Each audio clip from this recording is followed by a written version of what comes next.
host Locke, and this is the podcast where we drink, smoke, and bullshit about the life of a historic criminal. Now we're talking outlaws and gangsters. We're not going to cover too many serial killers. That's just a little bit dark for me, and this ain't no true crime podcast. Honestly, you can't call this a history podcast because I'm no historian. I'm just a history fan that does some research and bullshits about it with his friends. So speaking of my friends, let me introduce you to my co-host. And our first guest today, I'm real excited to introduce the host of one of my favorite new podcasts, Drinks with Great Minds in History. We got Zack Debacco. Hello, hello. Thanks for having me on. I appreciate it, Locke. No problem. With us as usual, we got the Duke, Dan the Man. Oh, yeah. And excited. It's my first remote one. It's a little different. You might hate it by the end of it. Well, so the listeners, this will only be our second remote episode, so hopefully the sound quality holds up. If it doesn't, it seems a little off, just bear with it. It's a learning process. I think most people are kind of sensitive to the current environment, so people are kind of used to it. Yeah. Now, blame it on the Rona if we have to. You want to tell us about your podcast a little bit real quick? For sure. Absolutely. Yeah, I host a drinking meets history podcast where I basically just talk about different great minds in history. It's called Drinks with Great Minds in History. You can look it up, DGMH. Talk about anybody from George Washington to Thomas Jefferson to Catherine the Great of Russia. And we just did, I just did Louis the 14th, which was a blast for me. He's one of my favorites. Chase every episode with a little historical tidbit. But for me, what really makes my show a little different from others is it's got a lot of different components to it. So over a month, we cover a great. And, we just did Louis. And this coming Friday, will be the Twist of Psych, and I know, Locke, that's your favorite of the episodes I do, where we look into the psychology behind the historical figures. You've told me that before. And then we close out the month with a battle royale in a way between two people I've covered on the show. And basically it's just a bunch of drinking, bullshitting, and I swear a lot, but who gives a shit, So it's a lot of fun for me, though. That's honestly what I like about the podcast. I'm a big history buff, and I listen to all kinds of podcasts, but sometimes you don't need a NPR type lecture. It's just somebody kind of droning on monotone. And on ours, we always start off by saying we're not historians. You are a history professor. You're a history teacher. Like, you really know history your teacher, stuff. Professor. Yep, I teach history and stuff. Been teaching for like 6 years now, so it's what it is, But I make my mistakes too and everything. But the information, I like to give the information I might give in a lecture, but I try to do it in a light a way as humanly possible, because that's why people hate history. It's because somebody made it miserable for them. When I went to school, I went as a history major, and I always said it only takes one good history teacher to make you fall in love with history, because you get a lot of people that just ramble on about they're just repeating dates and names, and it gets old real quick. You just need one teacher that puts it in perspective, and all of a sudden, once it clicks, you're like, oh, this is amazing. Like, this all really happened. Right. It's like a novel sometimes. Like, sometimes I'll tell a story to my students or my friends, and I'm like, I'm telling it just comes off like I'm reading from an episode of Game of Thrones or something. In fact, Game of Thrones is basically historical events just unfolding in a near pornographic incestuous TV show, which is basically history. For sure. Yeah. All right. So, Dan, what'd you bring to drink today? Well, first, I went and I got me some Maker's Mark. Good old classic. Good old bourbon. And then for the little extra, I got me some Kentucky Bourbon Barrel Ale. So it's some beer from Lexington, and it's aged in old bourbon barrels. So it's got a little extra bourbon aftertaste to it. You're doubling up on the bourbon today. Yeah, pretty much. That is one of my favorite beers, Kentucky Bourbon Barrel. It's so good. If you ever get a chance to have it on draft, holy shit, it's good. Wow, well, I'm glad I picked that. That's like 9%, right? Let me see what 8.2. He's got that and some bourbon. He's not a huge drinker like that. We might lose him halfway through. Now, Zach, usually on your show, you usually do themed drinks. This is a light night for you, so you can just pick whatever you want. So yeah, and a lot of times when I'm recording my episodes with other people, I normally drink a light beer. One time I opened a bottle of wine for an episode of Shots, and I couldn't function by the end. So I'm doing Corona Premier. For the record, I thought that was one of the better episodes. I dug it. Oh my God, I loved it. The one I opened the wine, oh my God. And then Sherry showed up at the end of the episode, and we just all bullshit afterwards. I was dead the next day. But I'm drinking Corona Premier tonight, which, I'm not a big light beer fan. You won't see me drinking Mick Ultra or anything like that too often. But I will say I like Corona and 2.6 carbs, and it tastes like Corona. So I'll take it. But I also, because I had to bring a little whiskey with me too, a little bourbon whiskey, just in case. And so better safe than sorry. Well, yeah, I rated this on my show, Black Eagle whiskey. It's good shit. It's only like I think it's like $13, So like I love when you can find something cheap that's actually good. Before we get started, oh yeah, and I got it was a nice day. I had to do some yard work, so I want my go-to Bell's Two Hearted. Zach, you're in Florida. I don't know. Are you familiar with Bell's down there? It's a Michigan brew. That's an IPA, right? Yes. Yeah, I've had that before, but I'm from Pittsburgh. Like that's why I can talk Great Lakes any day, or stuff like that. So I know that. I do know that. Where's that out of? Is that out of Michigan? Yeah, it's out of Michigan. Oh, okay, cool. I have had that before. Are you doing the full two-hearted or the half-hearted? Full Two-Hearted. You gave up on that bikini body? No, I'm still working on it. I'm just sometimes you got to spoil yourself. Absolutely. And I figured I mowed the lawn today, so that's not quite working out, but it's something. So it is. I mowed the lawn in 97-degree heat, so I'm counting it as my workout today. Before we get started, got to make sure we always thank Sixfo Swaino for letting us use his music in the intro, and then frequent show guest Cancer. He does our song in the mid-roll, Blood, and you can follow him on Instagram at Eyes Bleed Defiance. Sixfo Swaino, Cancer. You can go straight to the website, badguypodcast.com, and you can click all the links through there if you're not able to find them. To help out all the show contributors, support local musicians. All right, well, we'll go ahead and get started. And the bad guy we're covering today is Francesco Yole. This ain't negotiation time. This is Scarface, final scene, fucking bazookas under each arm. Say hello to my little friend. Oh, Francisco. So fun to say. Yole. What is? I guess you're going to tell me what that is. Yole. I don't know. Well, Yole, I had to hear the audible version of it because I had no idea on reading it how to pronounce it. So here we go. You guys got that? Oh, that's how you spell that. Yole. Like, yeah. Well, yeah. That's definitely one you want to look up. Francesco Yole, Iole. His AKAs are just other ways to spell his name. It's not even an AKA. It's still just his name. So it's not important to the story. His first AKA was Frankie Yale, which was just kind of a transition based on how Americans would try to pronounce his name improperly, and then eventually just settled on Frankie Yale. You get this a lot with Italians and Sicilians in the early 1900s. They would come up with just something, and if they didn't, Ellis Island would come up with something. Yeah, yeah. Paulo, my grandfather, Paulo Debacco. Paul. Just Paul. They just cut it off. They make it as wasp as it can be. So Frankie Yale was born January 22nd, 1893 in Italy. He was the second of four siblings, and his family immigrated to America in 1900 and settled in Brooklyn, New York. Oh, just in time for the party. Yeah. Well, the shit show. As a teenager, he joined the 5 Points Gang. Now, the 5 Point Gang was based out of Lower Manhattan. It's the area that's now Chinatown. 5 Point Gang started in 1890. It survived till around 1920. So it's kind of considered the bridge between the early 5 Point Street gangs, like the Dead Rabbits and Bowery Boys, and, the gangs in New York type stuff. And then the Morello family, which is like the modern crime families as we know. So it's when crime started getting semi-organized. Right. One of their big things, the guy that started them was a dude named Paul Kelly. He was a big contributor at Tammany Hall. So he started a lot with the political connections in the crime. So you're talking my favorite shit now. I love Tammany Hall. So yeah, I got you. Those were like organized crime before organized crime was about booze. Right. You'd send in guys like the 5 Points Gang, and they would go round up everybody from their neighborhood, and they make them go vote, Democrat or whatever you want. Then they would take the guys out, get them a haircut, have them vote again, go get them shaved up, have them vote again. People were trying to vote for the other guy. They beat them up.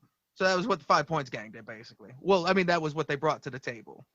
See, that's good cool. old voting like gangs took care of that. I knew that happened, but I didn't know that like they had like literally like gangsters bringing these people. I know that Irish and Italian immigrants were like the big voters for these political machines, and Boss Tweed, he was crazy.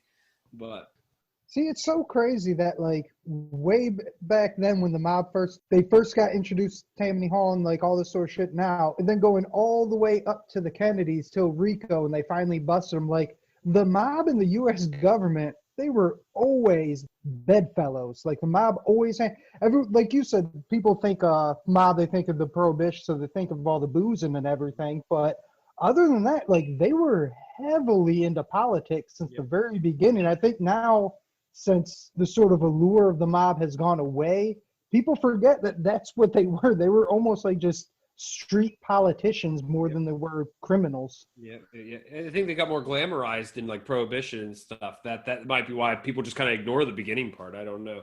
Like, I mean, that's when it got flashy. That's when, you know, all the big name people, Capone, Luciano. So that's the romanticized era, I guess. I know at one point in World War II, the government brought in the mob to help protect the docks. Yep. The mob protected the docks as like a homegrown militia in a way, just in case. Besides Frankie Yale, the 5 Points Gang was a breeding ground for underworld figures like Johnny Spanish, Lucky Luciano, Al Capone, Meyer Lansky, Bugsy Siegel, and the overall second in command, Janitorial. 5 Points was ground zero for all mob shit. It was like the what's that shit? Like I'm not a sports guy. I'm not very good at that, but they put you through the minor leagues.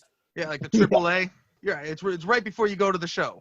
So Janitorial and Frankie Yale were close. Janitorial took him under his wing and taught him the ins and outs of criminal life before he left for Chicago in 1909. Even though he went to Chicago, he always stayed close with his connections in New York. Damn, Janitorial had a good eye for talent. He had a lot of good apprentices under his wing. Like, he had some good guys in New York, then he went to Chicago, and we all know he was sort of Al Capone's tutor or whatever. So, like, he had going back to your minor league analogy, this Janitorial was a good scout. Yeah, he was. Yeah, hell of a protege, Al Capone. Holy shit. So even though Frankie Yale wasn't that big, he was considered chubby, but he was a feared fist fighter. At 17 years old, one of his first arrests, him and his buddy beat two guys into a coma in a pool hall fight. And at another point, he got in a disagreement with his younger brother, Angelo, which escalated to a fist fight where Angelo ended up getting hospitalized. He also one time beat up two guys for trying to extort a local hat operator. But yeah, for a little fat guy, he liked to fight, apparently. Good. Yeah, I guess he beat so many people up, he made history clarify that he wasn't fat, just chubby. Yeah. Like, when you have historians like, no, don't call him fat. This guy beats people up for shit. He's big fucking boned, okay? He's not. One of his first arrests in 1912 was for involvement in a murder that he was never charged with. But despite his inclination and proficiency with violence, he had a bunch of tutoring under Janitorial, and he eventually realized that he needed to focus crime and treat it more like a business. His first major business was he moved in on the Brooklyn ice delivery business. A big city at that time, we don't have HVAC like we do now, heating and cooling, so everybody had ice boxes. A lot of these businesses that, like old-timey businesses that we don't think of no more, like cleaners and dyers and the ice business, it was like such a big deal in the teens, you know what I mean? Yeah, for sure. Yeah, there's so many jobs of just back in the day that just do not exist anymore, and people just don't even think of them like that. Or like a milkman, even that's crazy, and that's not even as far back as icebox. No, like down here, a quick shout out to a local restaurant. It's called the Ice House. We actually go there all the time, and it's an old ice house. Now it's an English style pub. It's pretty cool to go in and see, and it's like sealed tight concrete. It's crazy. It's like from the 1920s, I think. Yeah. Yeah, just around the block from me is an ice factory. Well, it used to be, it's been shut down, but even when I was little, it's still in operation. You can go walk up there and grab you some ice and shit. I'm surprised they made business all the way that far. Like, that's in the 90s. They were still just making ice. Plus, Michigan's fucking cold. So yeah, all he does, he just stores it like from December and just locks it up all summer. Like, I remember in Pittsburgh, we would you get a 24 pack of Keystone Light, you'd throw it out on the porch in the middle of winter, and it'd be ice cold, but when it was time to get the beer. Yeah, there's definitely a few months out the year people in Michigan don't bring their beer indoors. It never makes its way to the fridge. That doesn't happen in Florida. So a lot of money Frankie Yale makes off his ice delivery business. He opened a bar/club called the Harvard Inn. It was a 2-story building on Coney Island. Is that common for like a starting out gangster? Usually not. Well, I don't know. I guess most of them needed some kind of a place of operations. Yeah. It seems like he's a little bit more of a go-getter than some of the others. It's different, lot different than taking over a craps game or something, or cards. It's a good combination of willing to fist fight, but being taught how to use it with a business sense. Because there's a whole lot of, mobsters that are just goons punching people. But yeah, someone that has the sense to say, I'm just going to Americanize my name and buy a building. They're doing it a little bit smarter. What an entrepreneur. I mean, like you said, he's under Janitorio's tutelage, so he's probably got some business sense about him. He knows his shit. I mean, he's got to be smart. He did all these things, beating people up, but he only went down for one murder charge, got out and started running businesses. This guy's like Tom Brady of the boardwalk. Not long after opening the Harvard Inn, he married a lady named Maria. They'd go on to have 2 daughters. So for all his gangster stuff, he had the businesses and the family life too. So he wasn't like a consummate street guy. He had roots. Yes. Yeah, there's goons and there's the business side. He seems like he started goon and now he went business side. He would expand both his legal and illegal businesses. Criminally, he moved into black hand operations and started putting up brothels in the Coney Island area. Good old black hand operation. You know how much I love that. Anybody that doesn't know, that was the early 1900s version of what we just now call extortion. At the time, it was the racket came over from the old country, where it just moved into, hey, give us protection money and we won't blow up your business. They used to send, how they did in the old country, they'd send them letters of black hands or knives and stuff like that. It's just extortion before everything kind of settled in. Yeah, it's the classic nice place you got here. Shame if something happened to it. Yep, I will break down that Ferris wheel. Oh, no. Only back in the day, they just gave him a card with a black hand on it. That was their shot. Legally, he opened up a funeral home across the street from his house, and then he started a brand of nickel cigars with his face on the box, and they were known as being really bad. They were like foul tasting and smelling. He would force anybody that had a shop or a bar to sell them. Nice. Guaranteed demand for your supply. I just get in a vibe. I'm not trying to predict anything or make a comment, but if this guy opens a speakeasy in a funeral home, I am going to be so excited. He would go on the rest of his life to always file as an undertaker, or anytime he had to list his occupation, he always listed himself occupation as an undertaker. By 1917, the 5 Points gang was slowly fading, and Frankie Yale brought on fellow 5-pointer and Janitorial protege Al Capone, who worked for him as a bouncer and a bartender at the Harvard Inn. They say Frankie Yale was the guy that set him on the first hit that he did when Al Capone made his bones. They said he was collecting for Frankie Yale. So a lot of people credit Janitorial for grooming Al Capone in Brooklyn, but in reality, he went to Chicago in 1909. So he knew Capone. Capone was young. Frankie Yale was the one kind of brought him up. Now, mob legend will tell you that the Harvard Inn is where Al Capone got the infamous scars on the left side of his face. It was from disrespecting Frank Gallucci's sister. Frank retaliated by stabbing. Al was a lot bigger, and he stabbed him up in the face, and that's where Al Capone got the big scars on his face. Justified. Don't fuck with anybody's sister. Yes, the scars. Yes. They say this is where Al Capone kind of learned a valuable mob lesson, because they had to have a sit down, and they were like, well, yeah, that sucks that your face is cut up, but he's a connected guy. You can't touch him. And honestly, when Capone moves on and becomes a bigger gangster, when he came back to New York, he'd sometimes use Gallucci as security. By late 1919, early 1920, Al Capone needed to lay low because he was wanted for 2 suspected murder cases and an assault case that later turned into a murder charge. Frankie Yale sent him off to their mentor, Janitorial, in Chicago. Oh, so that's the whole reason he made that move. So Janitorial didn't call for him and send him to him. He just had a lot of heat, and Frankie Yale sent him there to lay low.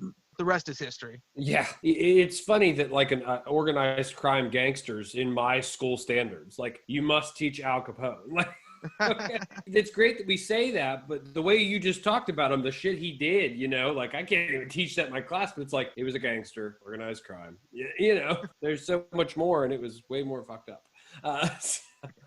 It's crazy that Al Capone went to Chicago to lay low, and that's where he blew the fuck up. Yeah, so the irony, that's hilarious. Yeah, you're right. So Prohibition hits. Early on, Frankie Yale becomes the most prolific bootlegger in Brooklyn. In the meantime, in Chicago, Janitorial had bootlegging plans, but he was working under Big Jim Colosimo, and Big Jim didn't want to get into bootlegging or distribution. So he was willing to sell liquor at his restaurants and his brothels, but he didn't want to move into production or distribution. So Frankie Yale's blowing up. Janitorial wants to move into it, and Big Jim won't budge. Janitorial decides to make a move, and he brings Frankie Yale in from Brooklyn. On May 11th, 1920, while waiting for a liquor shipment, Frankie Yale shot Big Jim Colosimo in the entrance to his restaurant. Frankie Yale was suspected and questioned, but never charged in the murder of Big Jim. And after the death, Janitorial took over all operations on the south side of Chicago and appointed Al Capone as number 2. So Frankie Yale kind of like stepping stone kind of in Capone's life again. Yeah, he's the go-to guy in Brooklyn. This Big Jim, in front of his restaurants, was Colosimo's restaurant. And it was supposed to be a great restaurant, ambiance, all the best food. He would sell liquor there. He just didn't want to move into distribution. He had just recently, he remarried like a young, she was kind of like an aspiring Hollywood starlet. And he kind of was stepping away from the gangster life, kind of. But he still wanted to keep his gang in place, but he didn't need a whole bunch of money. He was like, look, I'm pretty comfortable. I got this new young wife. I just want to chill. He didn't want the troubles he thought Prohibition would bring. I get that, yes. And so just for clarification, we've gone into the part in Frankie Yale's life where Prohibition is fully in swing. Yeah, Prohibition started January 17th, 1920. He killed Big Jim on May 11th. Okay, gotcha.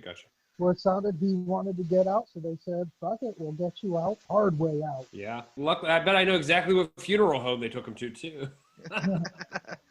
Back in Brooklyn, criminal racketeering across the board had escalated, Brooklyn and everywhere due to Prohibition. There was just more money, increased revenue, so everybody was getting in the business. And Frankie Yale went to war with several factions over the control of the Brooklyn docks, but primarily an Irish extortion ring that called themselves the White Hand Gang.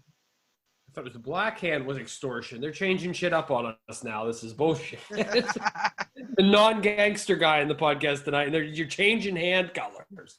No, that's right. It's the Black Hand could go. It goes to Sicily. It goes to Naples. Anywhere you pop up a little Sicily in America at the time.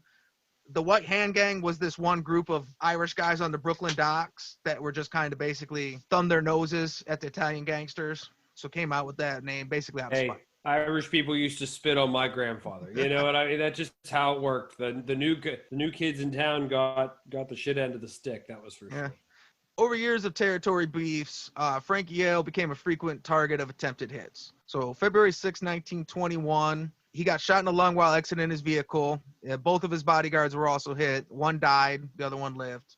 And then there's a Manhattan mobster. His name was Ernest Melshuri. He went to the Harvard Inn one night and never came out. So his brother put a hit on Frankie Yale. His younger brother, Angelo, another bodyguard, ended up getting shot, but Yale was safe.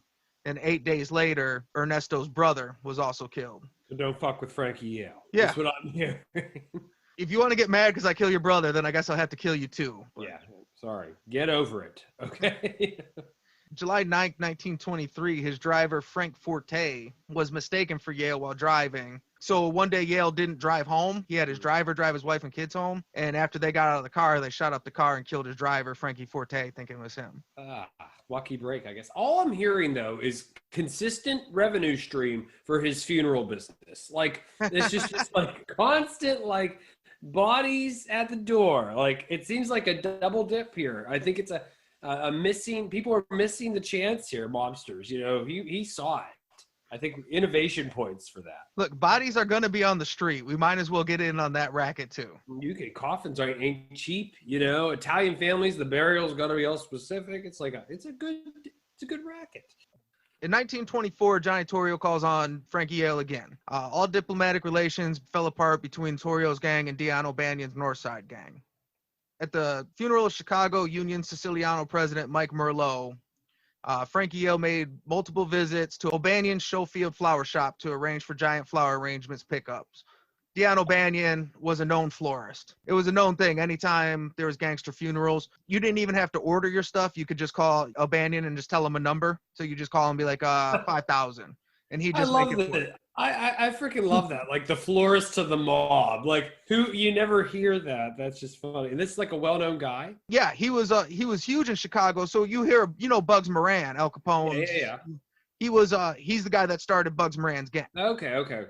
Well, and I just think that'd be a cool title, man. The florist to Well, he kind of was, to the point where if a gangster got killed, even if you were on the other side, you still got your flowers for him. Like if you wouldn't, that was like disrespect. Like, yeah, you had to go to the funeral most times, even if you freaking fucking killed him. Like, you were like sending somebody with flowers to the funeral. I bet he probably owned a funeral home too. Frankie Yale's got the funeral home. He's got the flower shop. Little do you know, Frankie Yale and the flower guy are just like working together to kill everybody and keep the businesses rolling in Chicago and New York.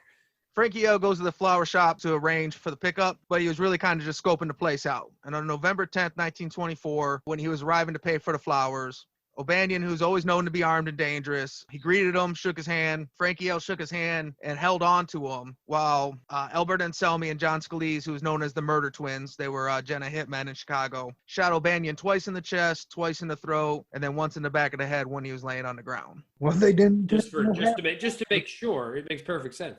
So who did the flowers for that funeral? Yeah. Schofield's flower shop stayed open. Jaime Weiss took over the business after O'Banion. Oh, man, I thought Frankie would get on that, control the flowers, the funeral home. He's got it all. Probably get a casket manufacturing business. Yale stayed in town for O'Banion's funeral, and it was so extravagant that he told his friends and other gang members that that was the kind of send-off he expected if anyone ever got to him. I love that. This guy I just killed, I better get what he got or I'm going to be pissed. That's great. You ever been to a funeral so great you tell everyone you want one just like it? This is my funeral. Oh, I'm so sorry for the loss of your grandmother, but this floral arrangement is to die for, and I must have it. Where did you get your casket? I tell you right now, that arrangement right there, that arrangement, I like it. 8 days later, Frankie Yale was arrested in Chicago. He claimed that he was in town for Mike Merlot's funeral, and he had an alibi that checked out on the day of the murder. So no one was ever charged with the murder of Dion O'Banion. Got away with it, scot-free. So not long after the Dion O'Banion hit, Janitorial barely survives an attempt on his life, prompted him to retire and step down and hand off the entire Chicago criminal enterprise to Al Capone. Oh, okay. Damn. So Al considered Yale a reliable ally, and he would regularly use him as his chief whiskey supplier. Yale's deal was he would oversee shipments and ensure their safety through New York. Once it's out of New York, that's yours. You got everything from there. In late December 1925, Al Capone was in New York with his family while his son was getting surgery. Al was out drinking late on Christmas night into the morning with Frankie Yale and several gang members at a place called Adonis Club. There they ran into the Irish White Hand gang leader, a guy named Richard Pegleg Lonergan, and several of his guys. Did he have a peg leg? He did. I was going to say, he better. I mean, that's just bullshit. That's a big fucking letdown if he didn't have a peg leg. And honestly, he's not the only gangster I know that's got the Peg Leg nickname. Like, there's better gangsters with the nickname Peg Leg than there is pirates all day. Wow. The things you don't learn in history class. Peg Legs, better gangsters than pirates. You want to learn about peg legs, not pirates. Go to the mob. Where do they stand on hook for hands, though? Giuseppe Morello, that wasn't exactly a hook, but... I think we got to give it to pirates then. Yeah. Yep, they get that one. But I think pending further research, we'll give it to pirates for now. But I'm really interested to see about, Frankie Hook Aioli. We're gonna parking lot that. So they all run into each other at the Adonis Club. Argument breaks out. It escalates into a shootout, and Longernan and two of his men were killed while a fourth man was wounded. It's now called the Adonis Club incident, and it basically ended the Irish White Hand beefs in Brooklyn. It basically handed the Brooklyn docks over to Frankie Yale. And it's weird, it didn't end in like a big gang war or anything. It was just a drunken Christmas night shootout over an argument. Nice. The best kind.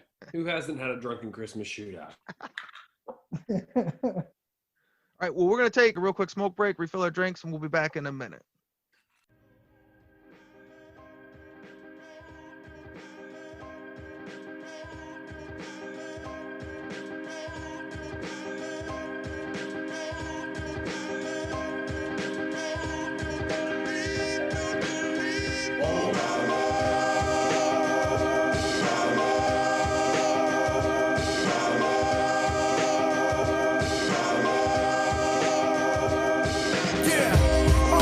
Concrete and solid as the truncated snare on a drum beat. Solid as the sound of gun claps in the cross streets. We puffin' on the smoke of genocide and we all chief. More solid than Nostradamus' ominous forecast. I'm spitting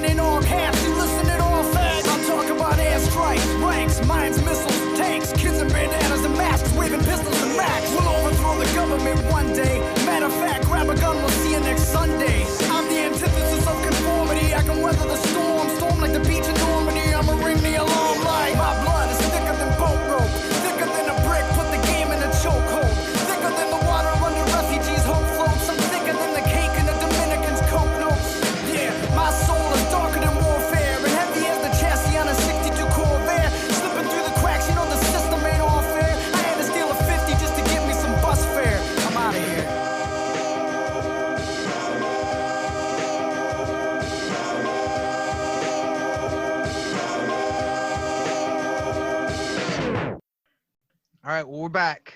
Woo! Fresh beer. Bah!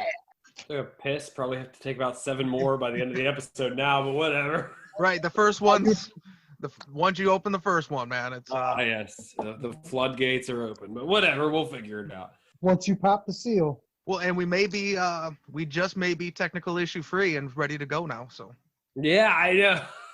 we'll Fingers see. crossed. I don't want to get ahead of myself. Oh my God, I can't believe you said it. You're gonna watch your screen shut down. No. Right. All right. So over the next couple of years, the relationship between Capone and Yale begins to sour. A lot of it had to do with opinions on leadership of the Union Siciliano.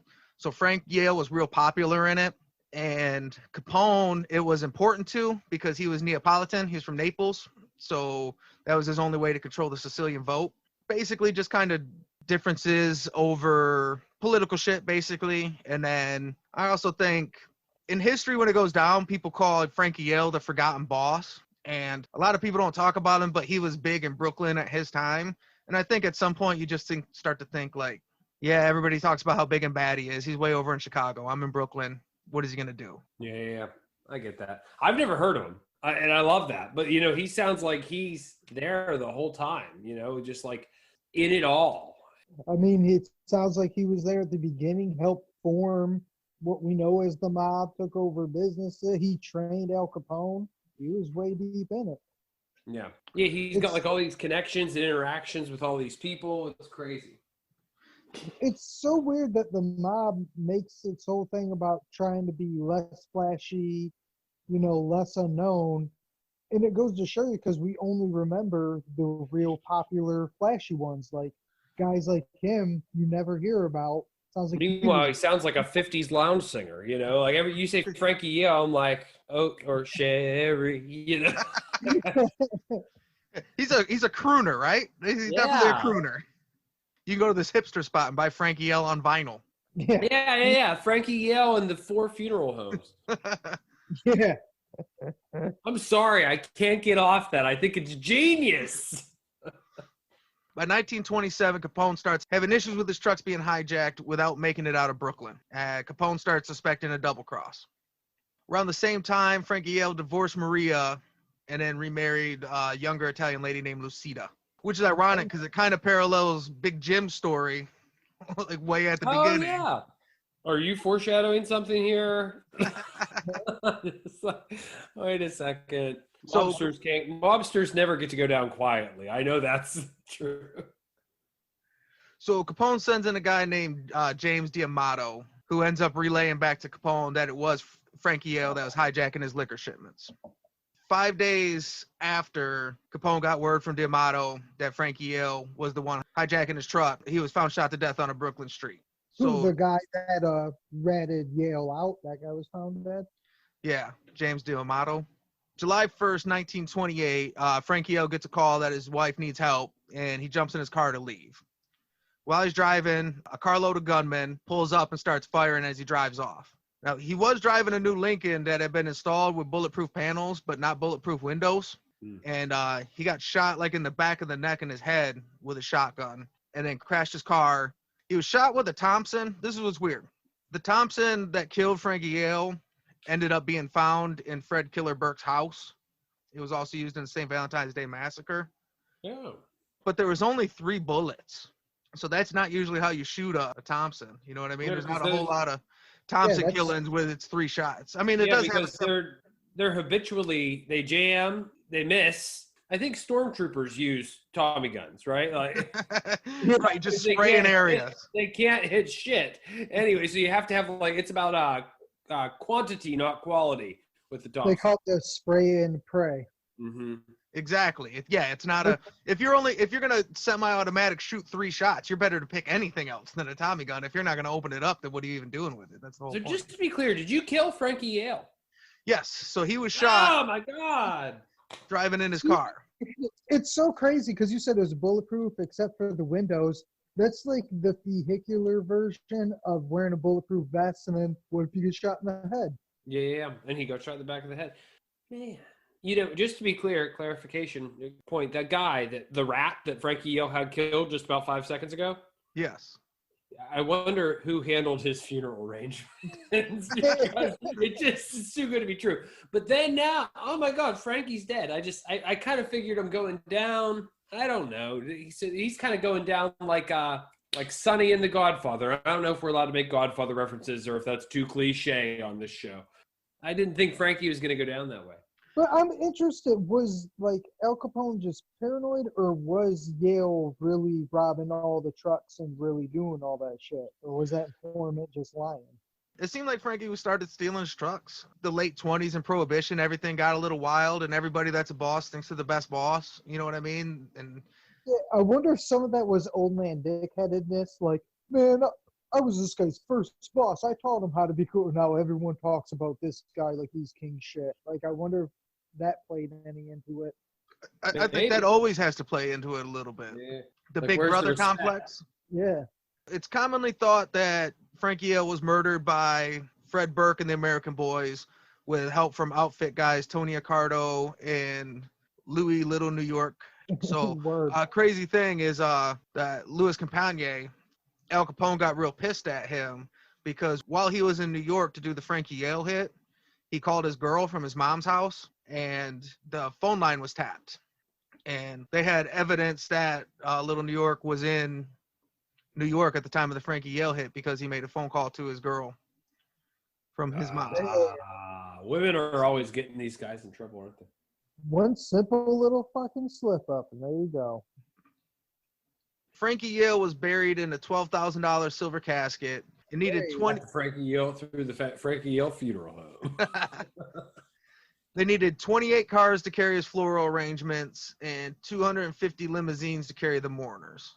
These fucking mobsters in their floral arrangements. I love it. Like, Did it's just fucking like, O'Banion get all that? I don't think so. oh, is this him dead? Oh, that's his car. So this is the Frankie Yale hit. I forgot I had this picture. So now he wasn't out of the car like that.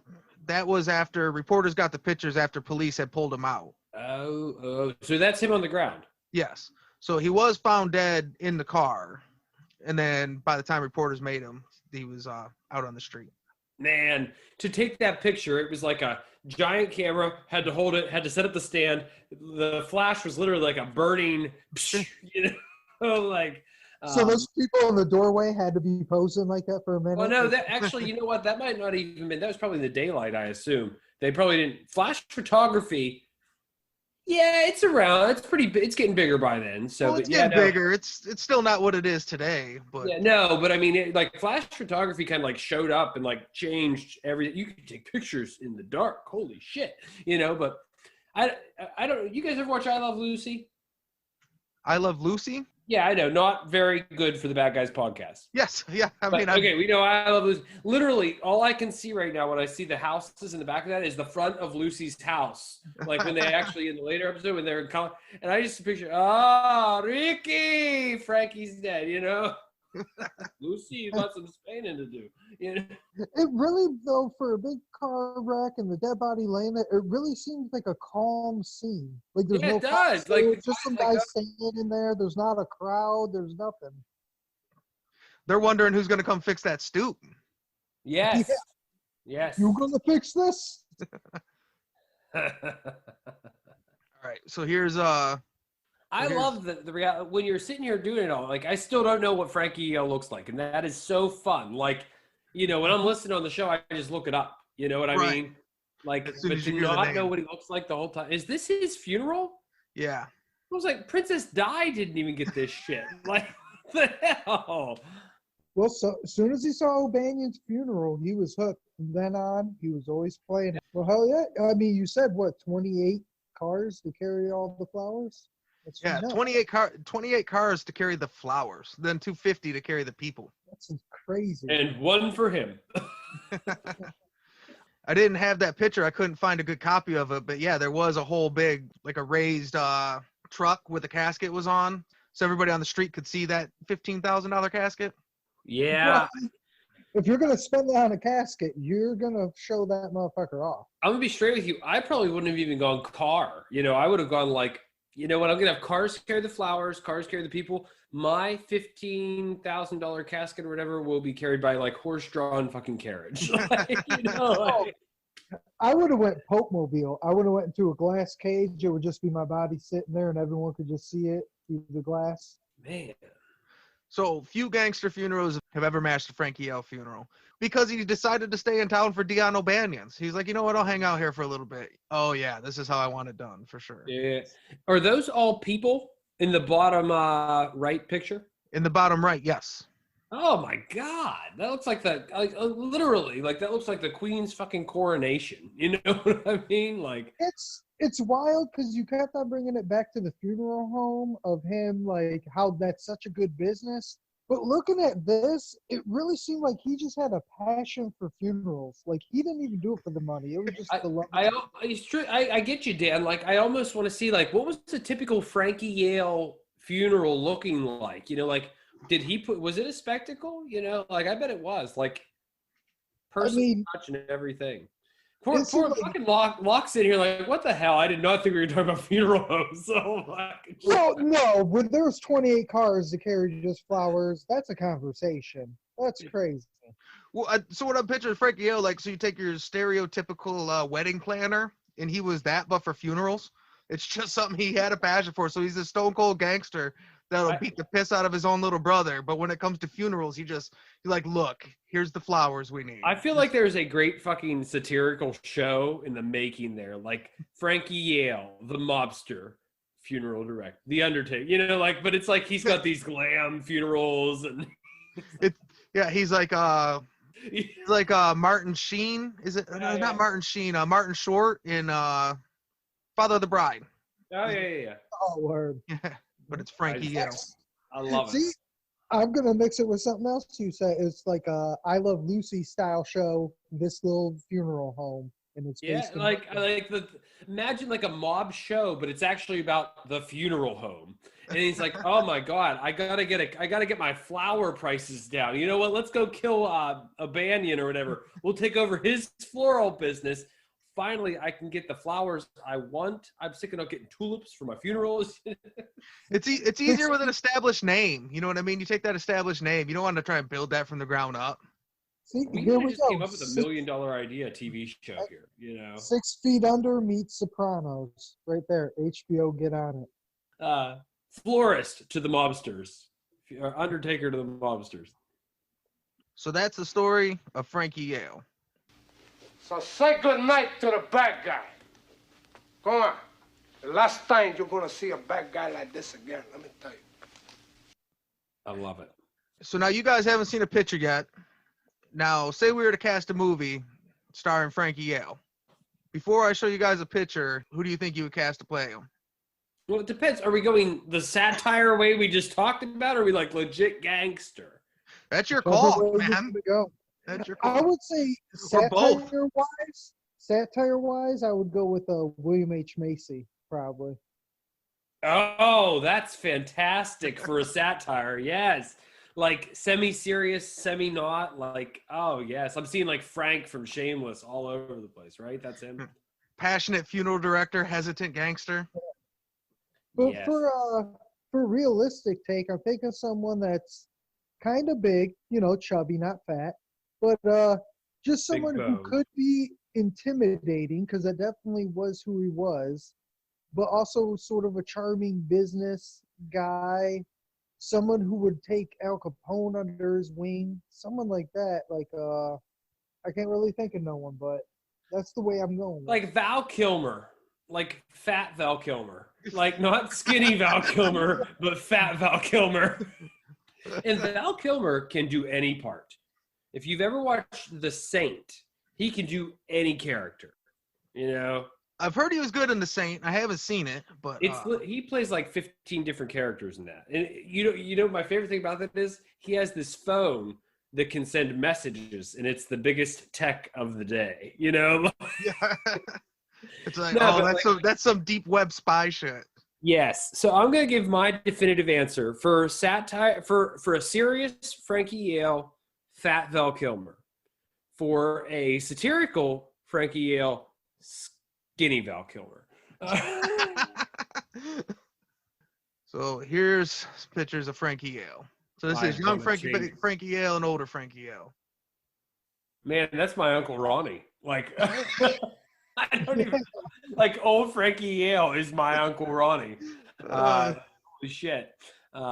They call him Cuddy too. It's close, like Cuddy, Chubby. I don't know. It fits. I don't know. All right. I don't know why they call him chubby, not fat. That motherfucker's neck is oozing out of the Only collar. when he's old. Everybody gets fat when they're old. I mean, you know, Right. young Frankie I think Yale. right. Frankie Yale on the right was chubby. I mean, yeah, he got older. You know, he was living the high life and shit. But you get, you know, Had a fat. thick neck. Historically speaking, when you get a little fat on you, that means you're not poor. You know, you don't give a Yeah. shit. You got people driving you. People ride your fucking bike for you. You know, let's go to bike ride my bike. That's a lie. That never happened. He does have enough money. He could invest in a collar extender. He's got like a swag to him. I don't know. Like I look at young. You almost need like young Frankie Yale and old Frankie Yale, two different people. Or you know what? Young Frankie Yale could be skinny Val Kilmer. Old Frankie Yale could be fat Val Kilmer. We're gonna go real method. He's gonna have to actually lose the weight again and gain it back. You know Yes. what's super cliche, but it's also sad because he's dead. But James Gandolfini, I think, could play this character just from the story that you told and everything. Hold I on. think Who's James Gandolfini? Hit me what's a character? Tony Soprano. Oh yeah. But he's Yeah. been so good in so many other things too. But you know what? Like, what's his name? Is it Paulie from The Sopranos? Yeah, Tony Sirico. He could be. I don't know. I He's think, like so stereotypical gangster. Oh my god. You could get like Rudy. Who's the guy? Sean Astin. Sean Astin. Yeah. So like, see, young him like that's like Rudy when he still had the chubby face, and then over here is like Stranger Things. Just off Perfect Guy, Vincent D'Onofrio. I think he would be good. Oh, Vincent D'Onofrio. Yeah. Yeah. All right, so now we have to do the Defcon scale. So standard Defcon scale is 5 to 1, 5 being the lowest, 1 being the highest. But on the Bad Guy podcast, nobody's a good guy. So 5 would be Lee Murray, who's your crack dealing, kidnapping, bank robber. And number 1 would be the Purple Gang, who's got multiple massacres, multiple gang wars, and they're killing people on the streets. So on a scale of Lee Murray to the Purple Gang, where would you rate Frankie Yale? I wouldn't even say Frankie Yale in terms of massacres and stuff is Al Capone. I'm gonna put him right in the middle at a DEFCON 3. Maybe I'm maybe being a little timid here, but he's not known for these big massacres. He did his killings. I respect him for the funeral business. I respect him for always being kind of ahead of the game. He wasn't like he was never just like a run-of-the-mill thug. He was always like looking 10 steps ahead. You took the words right out of my mouth. I was going to say the same thing. With a lot of these mobsters, I tend to go with the 3 just because a lot of them are run-of-the-mill. They got enough kills. Wasn't violent enough to get them 1 or 2 spots, but he definitely was a goon in his skinny years. So, See, yeah. I gotta go back to something Locke said earlier, which was he kind of drew a parallel between who was the guy Frankie Yale killed at the Big Jim Colosimo.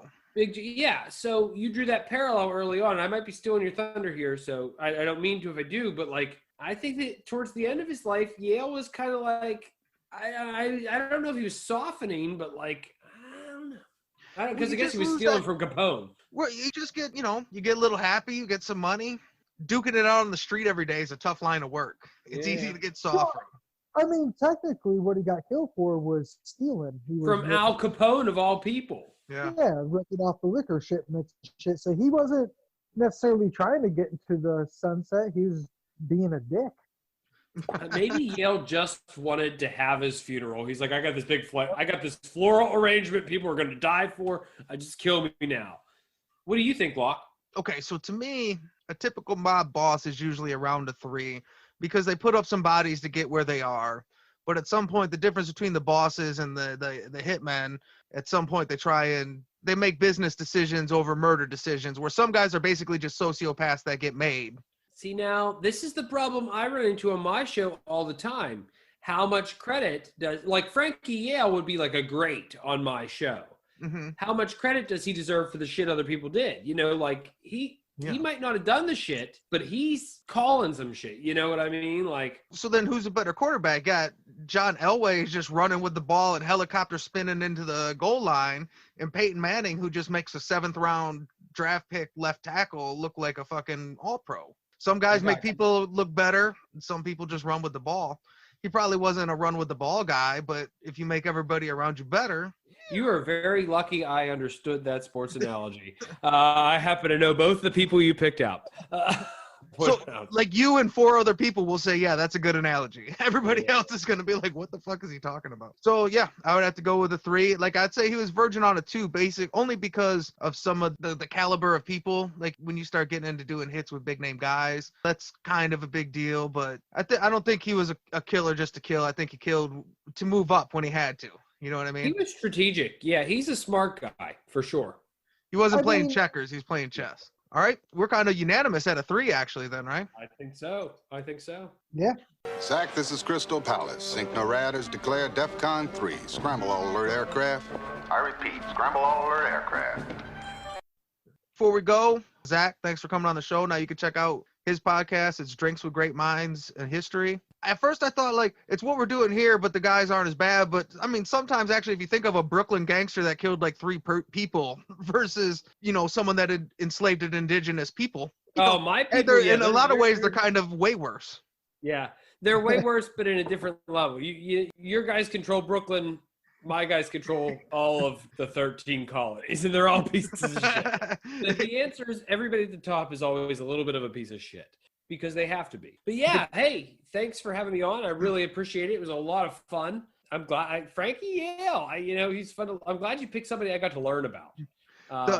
The guys you cover call the guys I cover when they need someone to protect the docks. For sure. Yes, exactly. I cover Woodrow Wilson. Your guys protect the dogs, but it's fun that way. So thank you for having me on. I appreciate it. And thanks for letting me plug my show, Drinks with Great Minds in History. I appreciate that too. So, this was what's like your Instagram? It's DGMH_history podcast. And then you can just look me up on Facebook too by the title of the show. All right. Well, this is Say Hello to the Bad Guy. Thanks for coming and thanks for listening.